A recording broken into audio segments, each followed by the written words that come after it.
Армысыз, қадірлі көрермен, дәстүр бойынша біздің арнамызда Қазақстан Премьер-лигасының жаңа турының шолуы, 4-ші тур біз күткеннен де нәтижелі болды. Ол 7 матчта 22 гол соғылды. Яғни әр ойынға 3 топтан көп. Бұл деген нені аңғартады? Бұл командалардың кәдімгі жарыс жолында денесі қыза шауып келе жатқанын аңғартады. Бір ғана матч 0-0 есебімен тең аяқталды, және ол матчтың дәл сол аяқталғанын ешқандай таңдаған жоқпыз. Ендеше бүгін біздің арнамызда дәстүрлі түрде сарапшы Бексұлтан Кеулімқос бауырымыз келіп отыр. Бексұлтан, көңіл-күй, өмір, нөмір бәрі жақсы ғой? Бәрі керемет. Бәрекелді.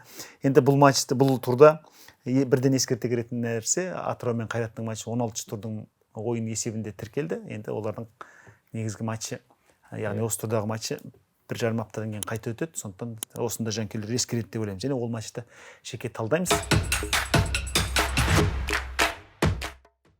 Осы шолуымыздың жарық көруіне жан-жақты көмек көрсеткен Юбеттегі достарымызға алғыс білдіреміз. Сілтемесі төменде. Ал енді қай матчтан бастаған жөн? Мен басты кездесу Астана Ордабасы матчынан бастайық деген ұсынысым бар. Басты кездесу деп ойлайсың ба сол матчты? Әрине. Ордабасының жағдайына қарамастан. Ордабасының жағдайы уақытша құбылыс сияқты мен ойымша. Басындағы сәтсіздіктер әрине дегенмен былтыр да Астана сәтсіз бастады ғой. Сол сияқты мүмкін енді чемпиондыққа да баспаса да топ 4-ке бір мүмкіндігі бар сияқты. Күмәнданып қалған сияқтымын. Андрей Мартин, Ордабасы командасының бас бапкері, ойыннан кейін бір үмітсіздеу сөз айтты ғой. Біздің команда 85% жаңарды. Әлі де ойын таба алмай жатыр. Әлі де қалай табатынын мен өзім де білмей тұрмын деп. Бұл енді бірақ қарасаң бапкер айтатын сөзіміз сияқты. Кішкене. Бірақ енді қанша дегенмен кейін жалпы сол матчтың өзі де қызық болды, және баспасөз мәслихаты бар ғой. Бабаянның пікірі де мықты болды. Бабаян кіммен іліністі сонда? Кіммен іліністі жүр сонда? Бабаян сол ұлттық құрама ойыншыларды не үшін қосалқы құрамда отырады деген бір сәл онша емес сұрақ болды. Дәстүрлі сұрақ. Дәстүрлі сұрақ. Кейін барып Бабаян қойып берді, бұл жерде бәсеке, спорттық принцип.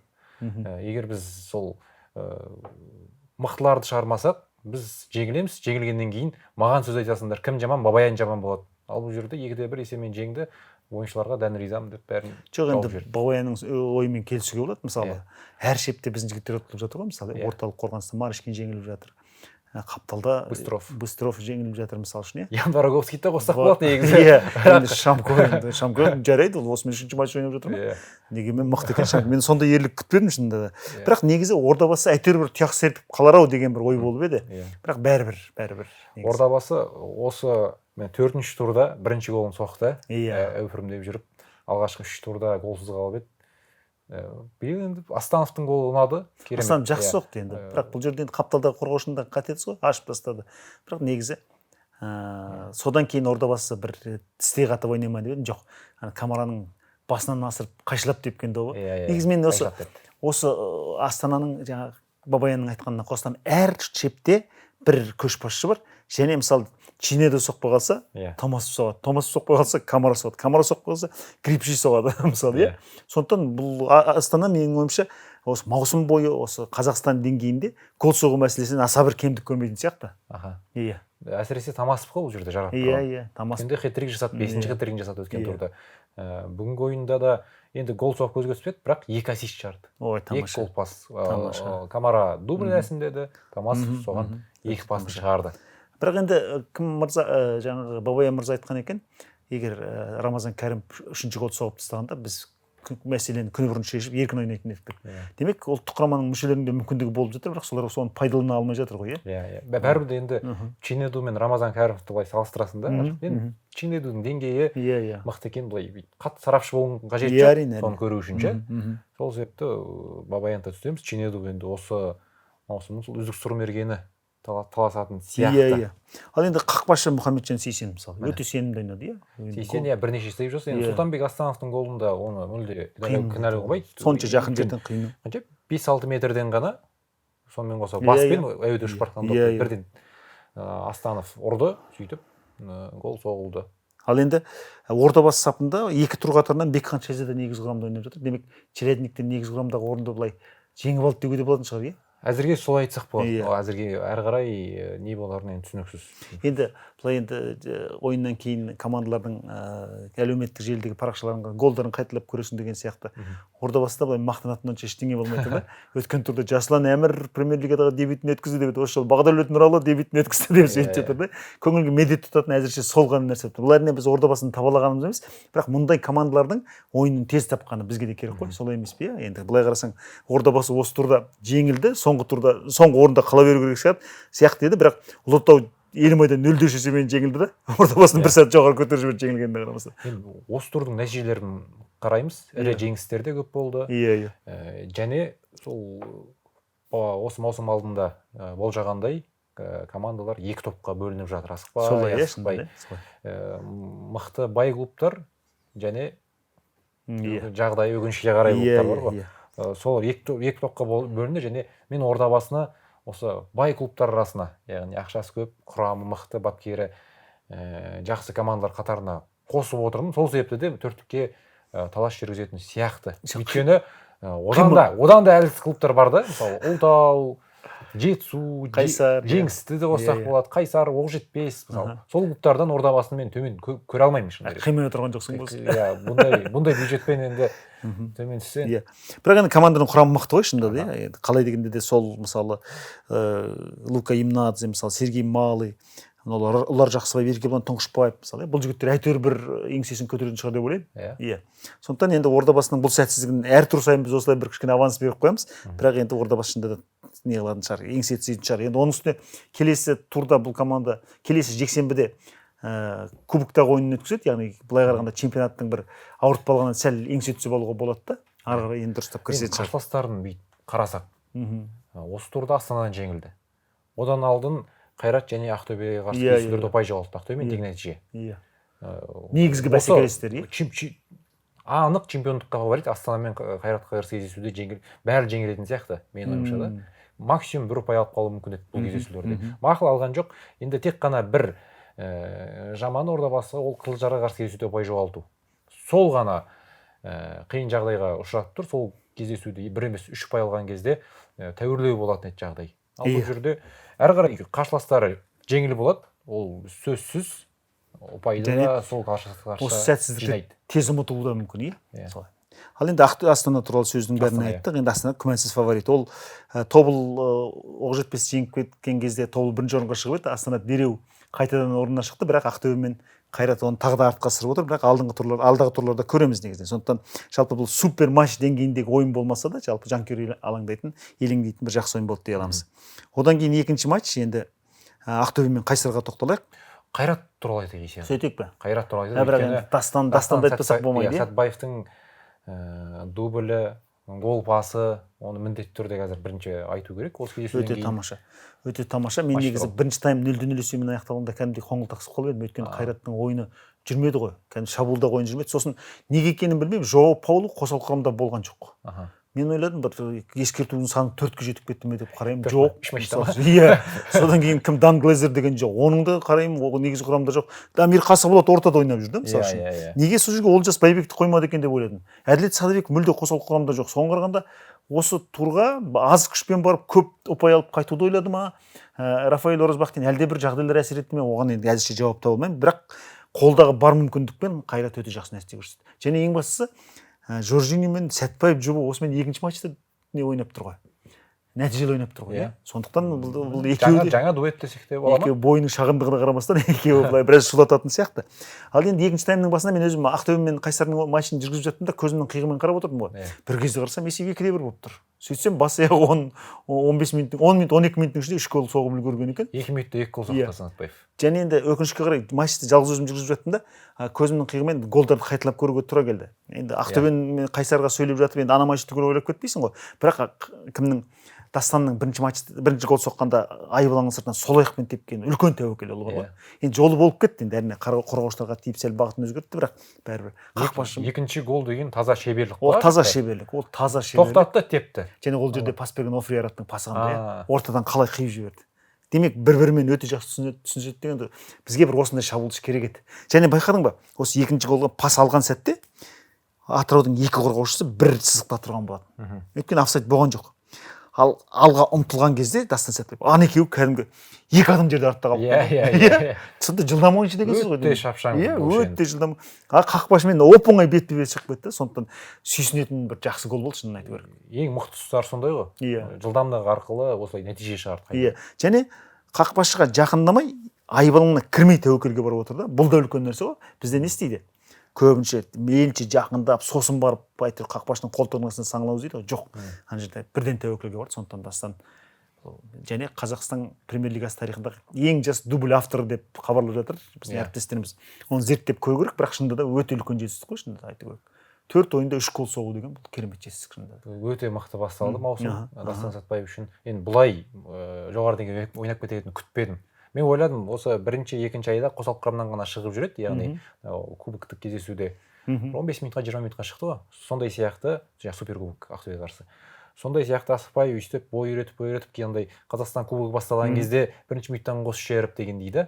ал чемпионатта бәрібір де Сантана бар Жоржиньо бар Жау Пауло бар сол үшеуі негізгі құрам алмасып ойнайды деп ойладым бірақ Дастан Сәтбаев біздің үмітімізді жай ғана менің үмітім дейікші жай ғана ақтамай асып түсті. Бұл жерде Элдер Сантананың жарақат алуы да оған бір жол ашқандай болып тұр ғой. Сөзсіз иә. Мен ойлап едім мына Қайратпен Астананың сапында ойында гол соқты Сәтбаев. Одан кейін Ордабасын 4-0 есебімен жеңгеніне қарамастан Дастан ол жерде көзге түскен жоқ. Одан кейін ұлттық құрамада да мысалы Лихтенштейнмен негізгі құрамда шықса көзге түсе алмады. Осы денелі ірі қорғаушылармен ойында осы Дастан желініп кетпей ме екен деген менде қорқыныш болды да. Одан кейін үшінші ойында да Қайраттың сапында көзге түспеді. Ал міне мына ойында соның бәрін жоққа шығарып отыр да. Демек ана осының алдында Бауыржан Тұрысбекпен сұхбат тыңдап сонда бір аулада тұрамыз сол кезде өте жылдам ойыншы деді ғой және атлет сияқты аяғы деді ғой шынында соның бәрі расқа айналып келе жатқан сияқты біз әдетте сыртқы ойыншыларға сондайға сүйсінеміз да ал өз ойымыз ортамыздан сондай ойыншы өсіп шықпайтын сияқты көреміз да сол бір олқылықтың кетіктің орнын толтырып жатқан сияқты көрінеді маған Дастан ең маңызды позиция ғой біз үшін ұлттық құрама үшін өйткені именно сол орталық шабуылшы позициясында кадрлық мәселелер бізде өте көп орталық қорғаушылар бойынша қақпашы қапталдағы қорғаушылар ондай жоқ та бірақ енді бізге осындай шабуылшы керек енді әрі қарай прогресс жалғаса береді деген үміттемін ал енді осы жерде жаңағы өзіңді пасын айтқың келіп отыр ғой пас үшінші голдың пасы қандай әдемі болды ақылды пас қой анау саналы түрде соған пас берді мен ойладым тебе сала ма деп ше мен де сол өйткені Астанаға соққан нүкте ғой былай қарағанда мен де тебе сала ма деп ойладым сөйтіп мына жақтан екі қорғаушы кетеді қақпашы тұр солардың ортасынан қалай өткізіп жіберді және ең бастысы Санаевтың ойыннан тыс қалмауын қадағалап тұр ғой сонда бәрін тез арада шамалап үлгеретін болып тұр ғой сонда өте сауатты ойнады ар жақта бірақ қарапайым мен басқа шабуылшы болғанда тебе салатын бет деген менде ой бар да бірақ Сәтбаев Санаевты қалай көрді мен түсінбей тұрмын ше соны екі қорғаушы тұр қақпашы тұр немесе мүмкін андай бәрібір де футболда егер көрмесең алыс қақпаның алыс бұрышына қарай пас шығар біреу тұрады деген қағида бар ғой және орталық шабуылшы қапталдағы шабуылшылардың қағидасы принципі жалпы сондай пас кезінде міндетті түрде алыс қақпа бар көмекке бару алыс қақпа бұрышы бар ғой соған міндетті түрде тұрып аяғын созып қалып тұруың керексің сөйтіп Становев та өз міндетін атқарып гол соқты Становев анау Ордабасыға 4-ші гол соққан кезде дәл осылай барып соғып еді ғой Жоржиньо пас шығарып берді ол да аяғын қоя салды мысалы үшін қапталдағы анау өткен жаңа талқылаған матчта Астанов гол соқты бұл Становев тура соған ұқсас гол бұл жерде енді әлгі футболдың өзінің бір жақсы мәтелі бар ғой в нужный момент в нужном месте керек сәтте керек жерде болу деген сондықтан Становевқа ал енді 4-ші голдағы Жоржиньоның шеберлігін айтшы енді бұл жерде енді байқұс сүйкай бүйтіп ана өзі денелі жігіт қой бүйтіп түгел ұмтылды енді қақпадан ашық жер қалдырған жоқ та Жоржиньо тұрады да ақырын ғана асыра салады деген бұл енді неткен салқынқандылық деп ойлаймын да ал енді Атырау туралы айтатын болсақ Атырау сол бірінші турда Елімай жеңгеннен кейін 3 матч қатарынан ұтылып отыр 2 матч қатарынан 4 голдан жіберіп отыр Ермұхамед Өрен ағамыздың бір болжамы тура келе жатқан сияқты бір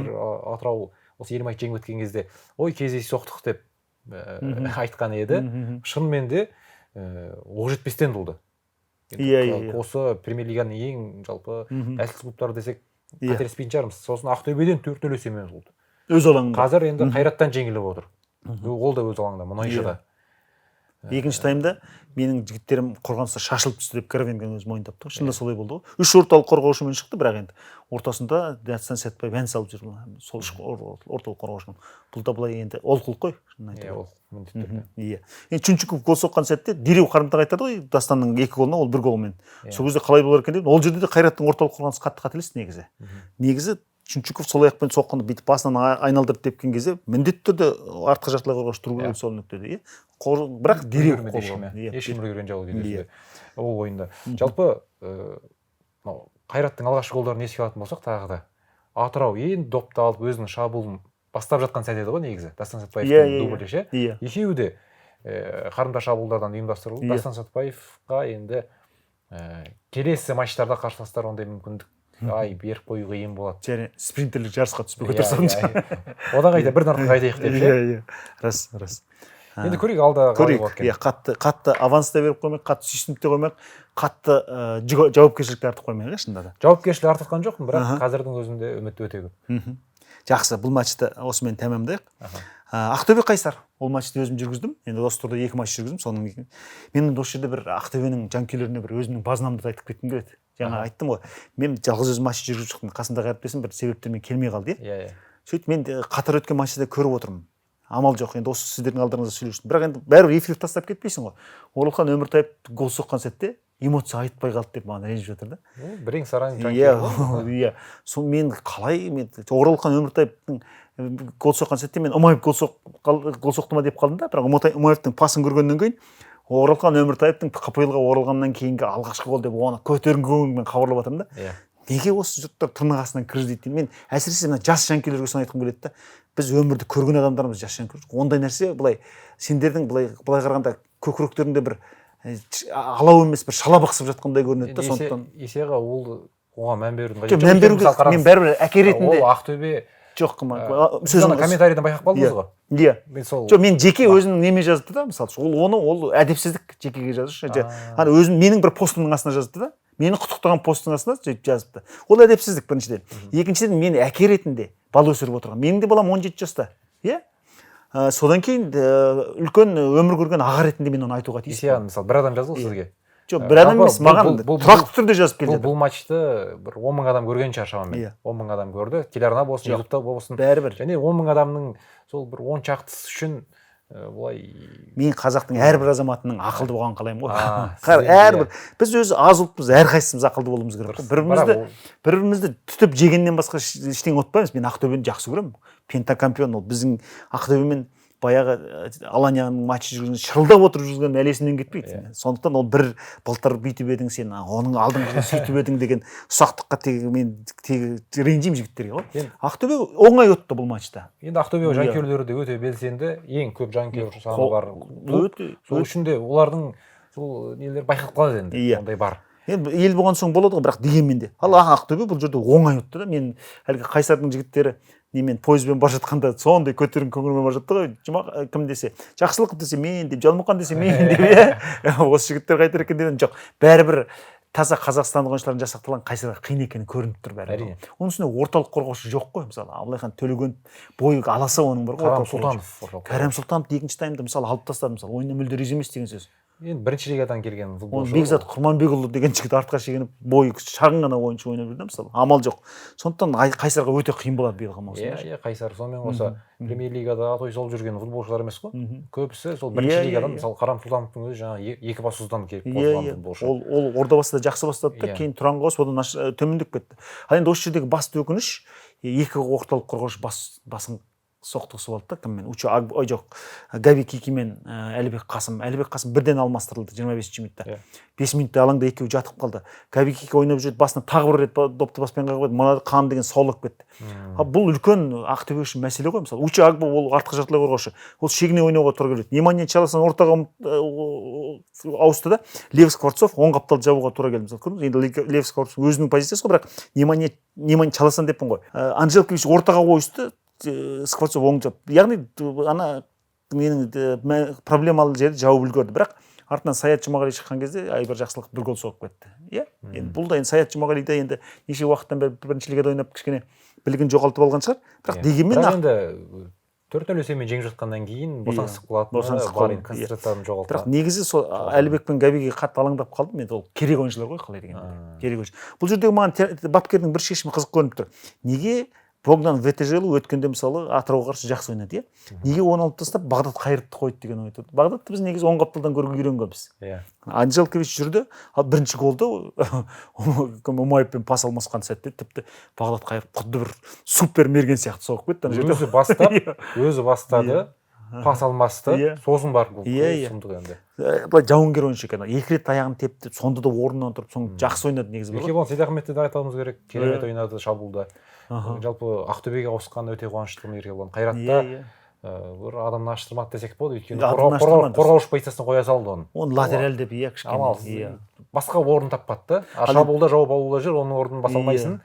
Бос позиция қалды, міне оң қапталда сен ойнай бер, нормально деген. Құрбанбердиев тауып берген позиция. Ал енді сол Еркебұланның Дарханбердиевке шығарып берген пасы қандай? Ақылды пас қойған ол деген. Өзі қақпаға теріс қарап тұр, бірақ аяқтың сыртымен қалай алдына салып берді, иә. Кейін барып соққыштайтын позицияға бірден дайындап берді. Ол ар жақта Бердібектің тек сол соққыштап гол соғу ғана қалды. Ал Дарханбердиев үшін шын мәнінде ризамын. Мен қазақстандық әрбір ойыншы, қазақ емес, қазақстандық деп айтайыншы, өйткені бізге әрбір ойыншы қымбат қой. Қазақ десем тым балаңдау болып кетуі мүмкін да. Әрбір ойыншы гол соққан сайын мен қатты риза боламын. Оралхан Өміртаевқа Бердібек екі матч қатарынан гол соғып келе жатыр. Атырауға да бір гол соқты. Бірақ неге соны бірінші таймнан кейін алмастырып тастады Леонов деген сұрақ тұрды? Оны білмедім енді. Мүмкін бір физикалық жарақат алып қалған шығар, аяғын алып қалған шығар. Бір себеп болған шығар, иә. Негізі бірінші таймнан кейін бірден. Бірақ енді мойындауымыз керек, Ақтөбенің екі қапталы өте мықты. Омаев пен Жайрожан өткен ойында Атырау мен Ақтөбенің матчында жүргіздім ғой, сол жерде сол қапталда Амаду Думбуя ойнады. Бүгін Жайрожан тыныштық бермеді мысалы үшін ше. Сондықтан қай вингер шықса да Ақтөбе ұтылмайды ғой. Есейға мынандай сұрақ сізге. Қайсарды жеңді, Атырауды жеңді. Атырау мен Қайрат арасындағы матчты да көріп отырмыз. Қайсардың өткен матчтарын тамашаладық. Оның алдында Мақұл Тұранды жеңді 2-1 есебімен. Дегенмен бұл қарсыластарға қарсы жеңіс енді жақсы 3 ұпайдың аты 3 ұпай. Дегенмен әрі қарай топ клубтарға қарсы бәсеке қалай болады екен деген менде бір үрей бар Ақтөбе үшін. Өйткені суперкубоктық матчты тамашаладық. Сосын барып Ордабасы қарсысында 0-0 өте нашар ойнады Ақтөбе. Әрі қарай не бұлардың қызық болып тұр.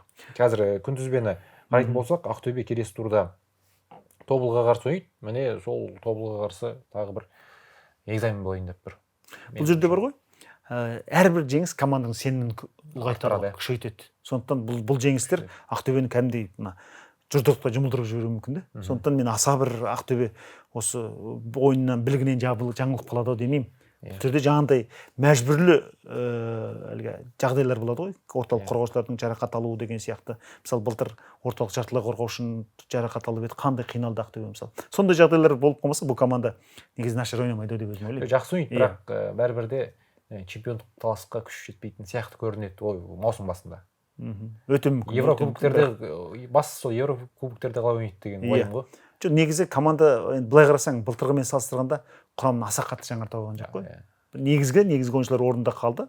Ал Астана сияқты мысалы үшін, иә. Сондықтан Қайрат сияқты, иә. Астана мүлде ауысқан жоқ ешкім. Астана мүлде ауысқан жоқ шынында. Сондықтан Ақтөбе былай жақсы бәсекелестік танытатын шығар деп ойлаймын. Және 4 ойынның 3-інде жеңіс деген бұл жаман көрсеткіш емес. Керемет көрсеткіш. Енді Тобылға қарсы күтейік. Күтейік, иә, неде болса. Ал енді одан кейінгі қандай матчқа? Оқжетпес пен Тобыл. Бұл матчты өзім жүргіздім. Негізі маған Оқжетпес ұнады. Негізі Нияз Ыдырысов алаңнан қуылып кеткеннен кейін де команда шабуылдан бас тартқан жоқ. Негізі мен бар ғой ойлап едім осы Андрей Ферапонтов деген қандай бапкер екен деп енді. Енді бірінші лиганың 2 рет па жеңімпазы болды ғой енді. Және кезінде осы Мақтаралды бастады, ол жерде сәтсіздеу болды да, Коровенкоға орын босатып берді. Сәтсіздеу дегенде Мақтарал үшін максимум көрсетіп берді негізі. Ал енді осы жолғы ойынды қарасам өте ширақ ойын, сосын қапталдағы ойыншылар Дамир Марат қандай ширақ ойнайды мысалы үшін. Тимур Досманбет бір 2-ші рет жасарып жатқандай қалай жақсы ойнады. Сосын Нияз Ыдырысов неғаннан кейін, алаңнан қуылғаннан кейін команда енді айбылаңына тығылып қалады жоқ. Кәдімгі қарсы алында Тобыл емес, бір премьер лиганың ауыз сәулері ойнап жатқандай кәдімгі еркіндікке барып жатыр. Бұл жердегі басты мәселе Алексей Шевченкоға неге сенім артты екен деп ойладым да. Аяқ асты. Мен қажымұқан төлеп берген тұра берсе екен деп ойлаймын. Әрине Ферапонтовтың ішіне кіріп шықпайсың ғой. Бірақ Шевченко ойын бастала салысымен бір бір-екі рет қатты қателесіп алды да, ары қарай жақсы кірісіп кетті. Бір-екі эпизодтан құтқарды.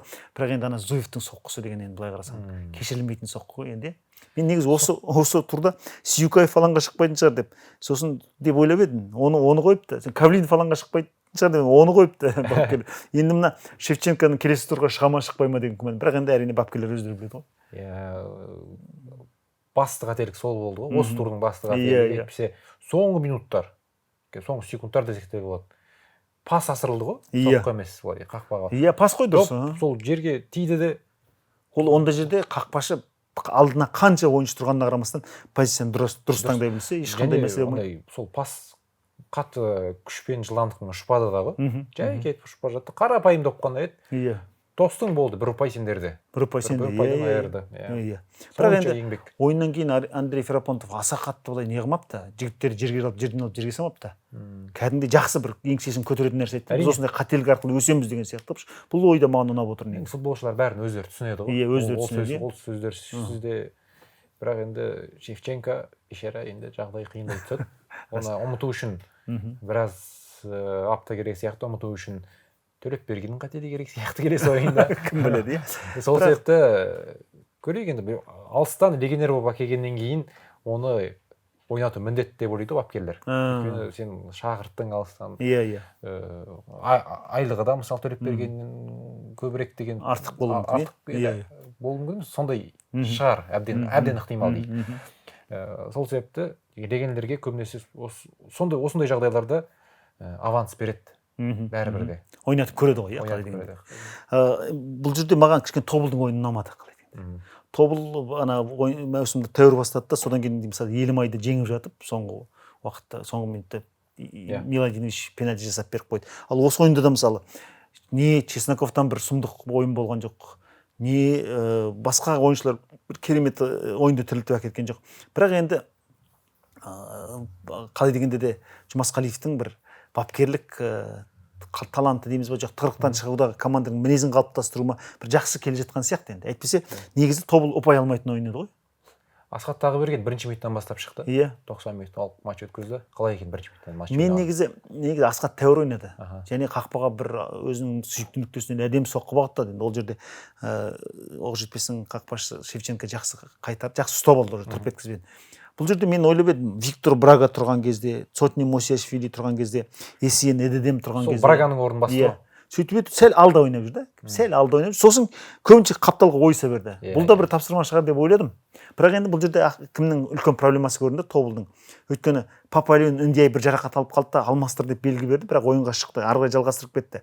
Сосын Темірлан Ерлан жарақат алып қалды, ол алмастырған соң амал жоқ Есен Эдедем артқа жылжуға тура келді.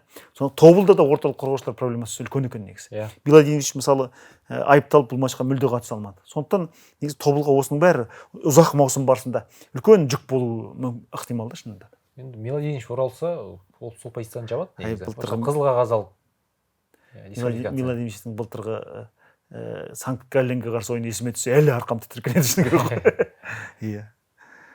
Жалпы енді бұл матчта аса көп айтатындай оқиға болған жоқ, бірақ маған Оқжетпестің ойыны ұнады. Жаңа сен аутсайдерлердің қатарына осы көкшетаулықтарды қосқан кезде ішімнен ол емес шығар деп кішкене қосылмай отырдым да. Жоқ енді бірақ нәтижесі объективті түрде мысалы топ клубтар Қайрат, Ақтөбе, Астана, Тобыл, Елімай және Ордабасын қосып отырмын да. Қалған осы алтылыққа Оқжетпесті қосамаймын ғой енді. Ол да дұрыс, ол да дұрыс. Жетіншісі қылып айтсам Оқжетпесті. Ол да дұрыс. Оқжетпестің жанкүйерлері ренжіген емес, бірақ бірінші лигадан оралған және кеш жасақталған, сосын негізі дені қазақстандық ойыншылардың жасақталған команда үшін жаман емес. Сол жетінші орынға таласатын клуб ойнап деп тұр ғой. Франьо Прце деген орталық қорғаушысы ғана ойнап жүр қазір. Стахини Йовановичтің өзі екінші таймда шығып жүр. сондықтан негізі ауыр жүкті қазақстандық ойыншылар көтеретін сияқты. Жалпы иә, мен де Оқжетпеске әр матчта өзім жанкүйерім. Тетелес болып ұпай алса екен деп отырамын. Одан кейін енді Елімай мен Ұлытауға тоқталып өтейік. Содан кейін Қызылжар Тұран жетісу жеңіс кездесуіне. Елімай Ұлытау, негізі маған Елімайдың ойынын енді өзім жүргізген матчта бірінші таймын толық болмаса да ары көріп отырдым, көзімнің қиығымен. Екінші тайм толықтай көрдім. Маған Елімайдың ойында бір аяғына бір тас байлап алған сияқты, ауырлық бар сияқты көрінеді. Қарсыластың қақпасының алдына зорға жетеді. Сөйтіп шабуыл ұйымдастырудың өзі ұзақ болып, былтырғы бір жеңілдік жоқ сияқты. Бұл әлде маусымға кіргізудің мәселесі ма, жоқ әлде бір жақсы ойыншылардың байланысын таба алмай жатыр ма Андрей Карпович. Бірақ нәтижеге жетіп жатыр. Өткенде мысалы тобылдан жеңіліп тұрып соңғы минутта гол соғып кетті. Осы жолы мысалы 3-0 деген сенімді есеп.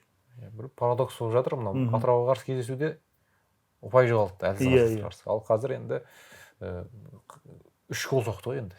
3 гол соғып, жалпы Қазақстан премьер-лигасында гол дегенде кейде бір турда 7 гол болып қалатын сәттер болады. Болады. Сол себепті 3 гол соққан жоғары бағалауымыз керек. Және өзінің лайықты 3 ұпайын алып, қазір турнир кестесінде жағдайын жақсартып алды әбден. Бұл жерде бірінші гол негізі ойынның тағдырын шешіп кетті деп ойлаймын. Ол жерде мысалы доп сыртқа шығып кету керек еді. Бірақ Сержан Мужықов мысалы өзі жасы қаншадағы жігіт, 35-36-тағы жігіт қалай үлгерді ана допты. Құрама ойыншысы. Қалай пас берді, біз қанша осы ұлттық құрамадағы ойынына ішіміз былай көңіліміз аса тола қоймаса да, бірақ бәрібір деңгейдің деңгейі көрініп тұрады. Әрине, бекерден бекер бірінші минуттан бастап Лоске қарсы ойында шыққан жоқ қой. Плаккаға басынды қандай пас шығарып берді. Және екінші сол плакка гол соққан сәтте сол қапталдағы қорғаушы Келер деген ол қозы көш жерде жүрді. Келер тура сондай қателікті Қайратта да жіберетін, былтыр Елімайда да жіберді. Мына қазір Ұлытауда да жіберіп жатыр да. Шабуылға араласатыны бар, өзінің шамасын шақтап үлгеру керек сияқты. Анау бір рывок жасап қатты ұмтылып алады да, сонысын өтеу үшін ақырын ұрылады. Осыны Плакка қазір сәтті пайдаланып кетті мысалы үшін. Плакка деген ол өте жылдам ойыншы ғой қалай дегенде. Енді Ұлытау үш орталық қорғаушымен ойнайды ғой. Сол себепті Келер көбіне шабуылға жақын ойнайды. Кейде 2-2 қорғаушымен ойнайды. Бұл осы жолы 3 қорғаушымен ойнады, бірақ Чалкин жарақат алып қалды ғой. Ұлытауға әлі де біраз өсу керек сияқты. Оның үстіне мысалы Бағдат Данияров деген жігіт осы жолы негізгі құрамда шықты, аса бір көзге түсе алмады.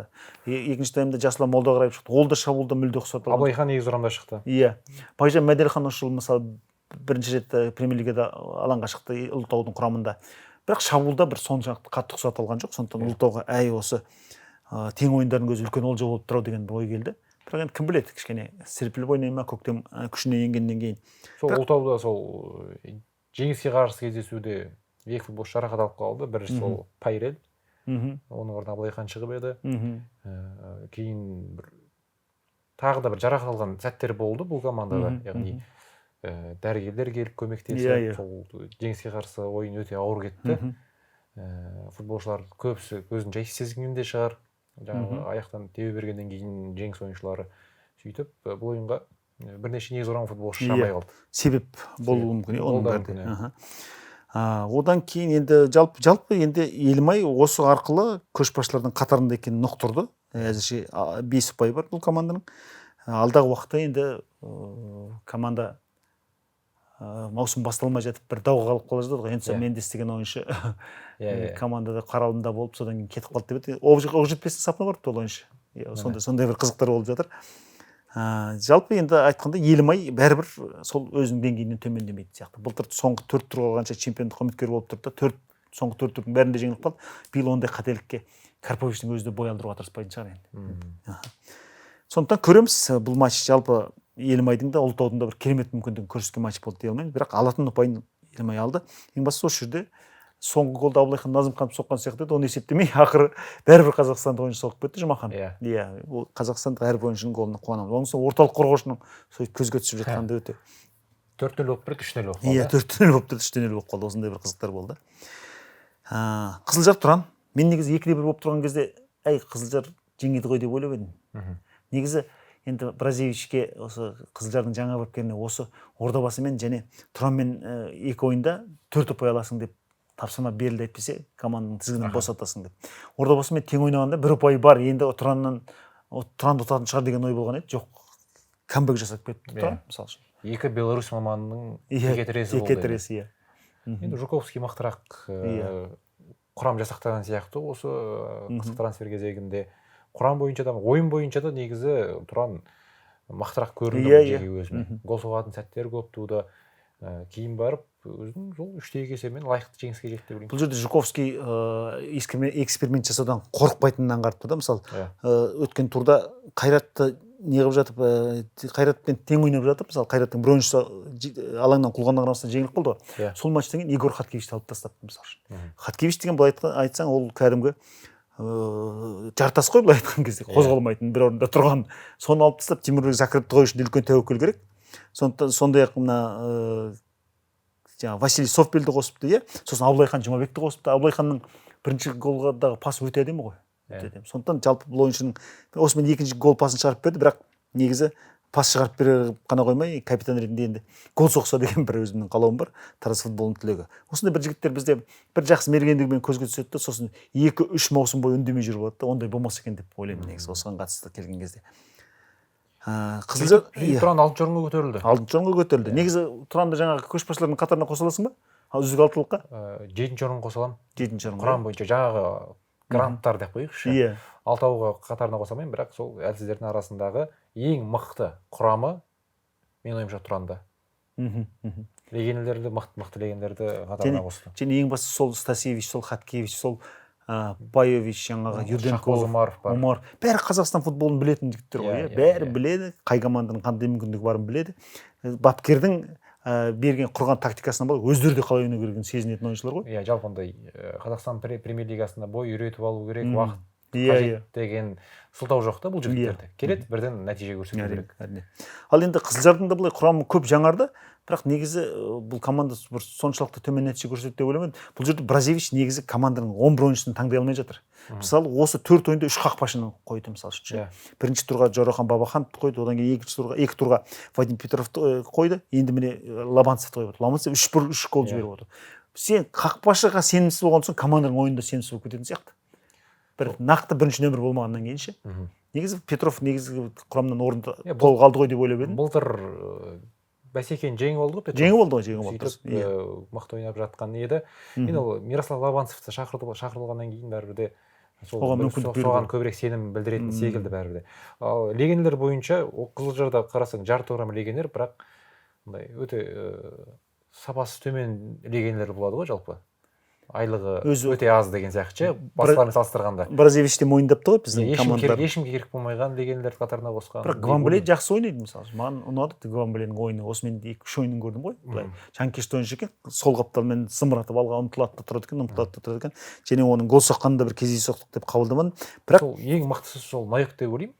Найық енді ол деген кәдімгі таза еңбекқор ойыншы ғой. Орталық алаңды таза ұстайтын. Легионер арасында. Қалған жігіттерді енді жарқын ойнап жатыр деп. Сосын Тоқтар Жаңғылышбайды шақырды мысалы, өзінің Тимур Мүлдинов бар мысалы. Осындай бір көзге түсуге тиіс. Енді болмаса футболдағы көкжиегінен күн батып кететін ойыншылар тұр. Бірақ бұл жігіттер бір мысалы Тоқтар Жаңғылышбай бір 8 гол соғып алды да, Ордабасын сапында. Содан кейін бір көзге түскен жоқ. Тимур Мүлдинов бір маусымда бір 4 гол соғып алды да, одан кейін ол көрсеткішіне жақындай алатын емес.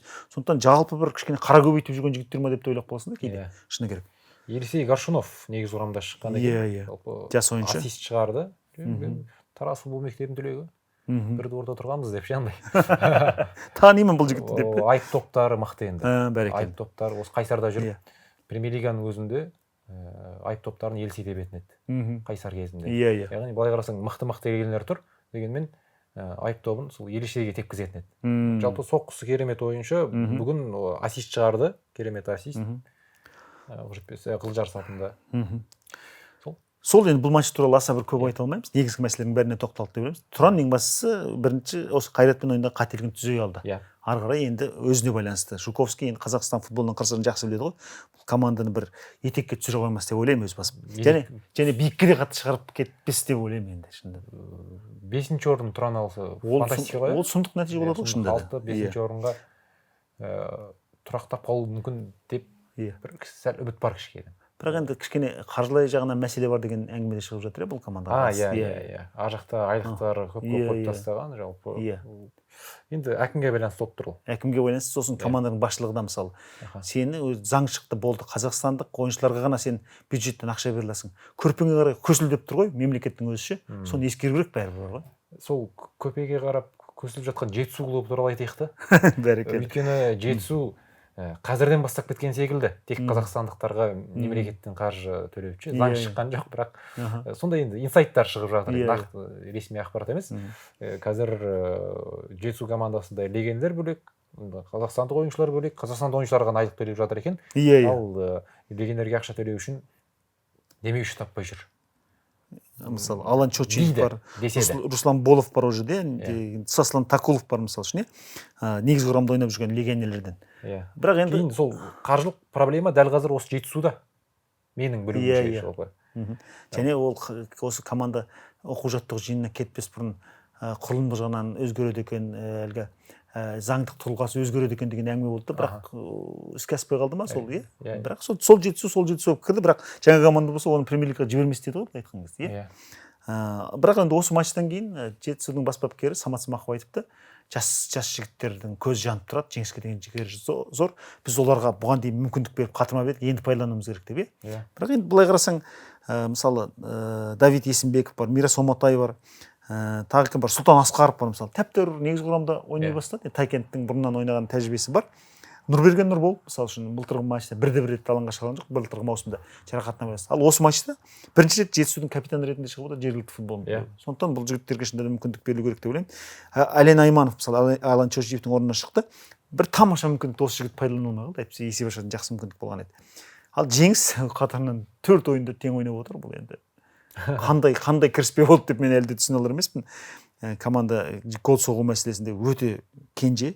Өткен турда Ердон Дачи гол соққан сәтте қатты үміттеніп қалып еді. Жалпы бұл жеңіс алғашқы 4 турда тең нәтиже тіркеді ғой. Иә.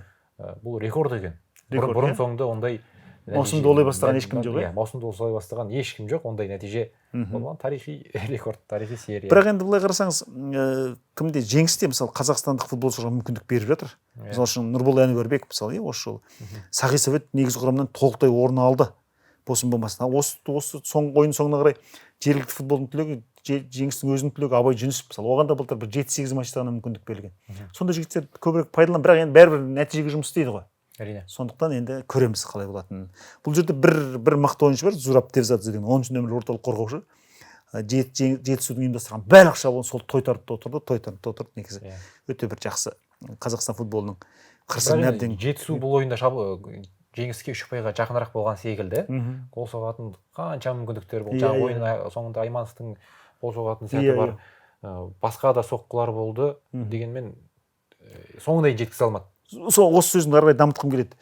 Команда соққы жасайтын жерде тағы да қақпаға жақындауды бір қалап кететін сияқты. Бір сақтап, шырлап, сонысымен мүмкіндіктерді пайдаланылмаған сияқты. Тұранында мысалы Бехруз Асқаров гол соққан сәтте ешкімді іздеген жоқ қой, сарт еткізді мысалы. Сондай бір жанкештілік, жаңағы тәуекелшілдік жетіспей тұрған сияқты жігіттерде бір. Сондықтан бұл енді немен тәжірибемен келетін шығар деп ойлаймын. Енді Жеңіске қарсы барлығы 0-0 ойнап жатыр ғой. Иә, бәрін. Өткенде Ұлытау ғана 1-1 нәтижесіне аяқталған еді. Ол кезде де пенальтиден соқты. Жалпы Жеңіске гол соғу қиын ба? Сол Жеңіс қанша гол жіберді сонда өз қақпасына қазір қарап жүрейік. 1 гол соқты, 1 гол жіберді. Өткен турда Ұлытауға қарсы кездесуде 1-1. Қорғанысы ең мықты тобыл екеуі екен, 1 голдан ғана жіберген. Иә. Бірақ енді шабуылда ұқсатпай жатыр, иә. Өткен турда біз Есет екеуміз шолу жасаған кезде үздік голдарға, сосын үздік сәттерге тоқталған едік. Осы турда 22 гол соғылды деп жатырмыз. 22 гол. Қай голды сен үздік деп бағалар едің? Өткен турда осы жерде жанкүйерлердің есіне салып кетейін. Дархан Бердібектің голын Ақтауда соққан. Үздік гол деп 8-9 жанкүйер таңдаған екен. Біз күмәнсіз қосыламыз оған да. Негізгі фаворит бар менде. Иә. Камара. Екінші гол ма? Иә, екінші гол Камара. Тамаша соққы болды. Қайшылап тұрып, өзі турлап әуеге көтеріп тұрып тепті ғой. Иә, Камараныкін бірінші үміткер дейік. Екінші Дастан Сәтбаевтың қайсысы? Мен екінші голын қосамын. Екінші гол әрине. Тамаша, өте ақылды гол ғой, иә. Ол мүлде артық еш нәрсе істеген жоқ. Ыңғайлап алды, тепті. Айбаланың сыртынан жақсы гол. Өте жақсы гол, иә. Енді 2 голды айтсақ, енді паста. Үшінші голды айта салмаймыз. Пас болсын үшіншісінде. Солай ма? Иә. Андичтің Астановқа шығарған пасы. Кәдімгі бір 50 метрге тура Астановтың басына жетті ғой. Ол сол қапталдан алыс бұрышқа қарай. Иә, өте тамаша. Сенің фаворитің сол болсын, онда мен жанкүйерлерге ұсынайын. Офри Араттың Дастан Сәтбаевқа шығарып берген пас. Бүкіл қорғанысты қиып тұр, бұл тамаша пас болды. Онда жанкүйерлер, құрметті, осы 2 голға және 2 пасқа дауыс берсеңіздер дейміз. Біз келесі жолымызда қай пастың және қай голдың үздік болғанын өздеріңізбен бірге анықтап хабарлаймыз. Онда Бексұлтан, бүгінгі шоуымызды осыдан аяқтайтын сәт жеткен сияқты. Жетті. Осындай Қазақстан футболына сергек қарап, ойша сараптап жүретін және оны біздің арнада жанкүйерлерге қалай десек болады, құшағымен жақсы түсініп жатқанға рахмет, қуаныштымын. Тамаша болды және жанкүйерлер де біздің шоуымызды соңғы кездері өте жақсы көріп жатыр. Осы қарқыннан танбай арнамызға жазылып, жалпы қазақ футболының бір кем-кетігін бірге байқап бірге толтырамыз деп ойлаймыз, жетістігін де бірге бөлісеміз деп ойлаймыз. Онда қоштасайық. Айтпақшы Есеға үздік футболшыны да қосу керек екен ғой бұл жерде. Дастан Сәтбаев. Иә, Дастан Сәтбаев. Осы сондай рубриканы келесі турдан бастап міндетті түрде қосу керек секілді. Үздік футболшы. Дұрыс, келісемін. Жақсы, осымен аяқтайық. Аман сау болыңыздар, құрметті көрермен. Сау болыңыз.